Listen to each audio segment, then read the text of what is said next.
Vite, il faut un budget. Justement, je vais vous parler d'un sujet en lien avec le budget.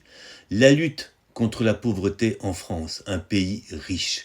En France, il y a 16% de personnes qui vivent sous le seuil de pauvreté. Une personne sur 6, c'est près de 10 millions de personnes. Jamais ce ratio n'a été aussi élevé. Il est mesuré justement par l'INSEE, qui est l'Institut des statistiques français.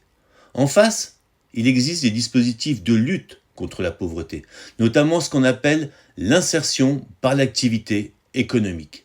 Ce sont des entreprises d'insertion, des chantiers d'insertion qui accompagnent et aident des personnes très éloignées de l'emploi et qui bénéficient d'un parcours ajusté leur permettant de retrouver un emploi à l'issue de leur formation et leur parcours d'insertion.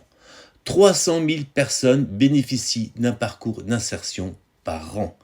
Ce dispositif, il a été évalué, jugé par la Cour des comptes qui est en charge de vérifier l'emploi des fonds publics et de sanctionner les manquements à leur bon usage. Alors que la Cour des comptes a dit que ce dispositif est pertinent et efficace. C'est un bon usage de l'argent public parce qu'à l'issue du parcours d'insertion, il y a un nombre significatif de personnes qui retrouvent un emploi, du travail. La pauvreté augmente. Il existe des dispositifs qui fonctionnent. Et que fait le gouvernement ? Il coupe dans les dispositifs qui marchent. Il coupe dans les dispositifs d'intérêt général et il va supprimer des dizaines de milliers de parcours d'insertion sur les 300 000 existants. Ce gouvernement aggrave la pauvreté dans ce pays. C'est inacceptable par rapport aux dispositifs d'aide aux entreprises conventionnelles qui, elles, n'ont aucune contrepartie en termes d'intérêt général, qui ne réinsèrent personne et les crédits d'impôt, les subventions directes, elles ne baissent pas.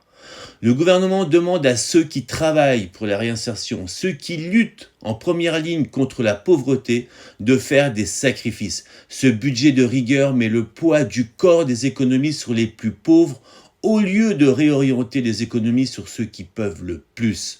Alors je demande à tous ceux qui parlent de travail, du matin au soir, et en stigmatisant les personnes privées d'emploi, je leur demande d'être cohérents, d'agir pour empêcher ces coupes budgétaires et voter des budgets pour augmenter, pour permettre à une majorité de personnes de sortir de la pauvreté en retrouvant le chemin de l'emploi.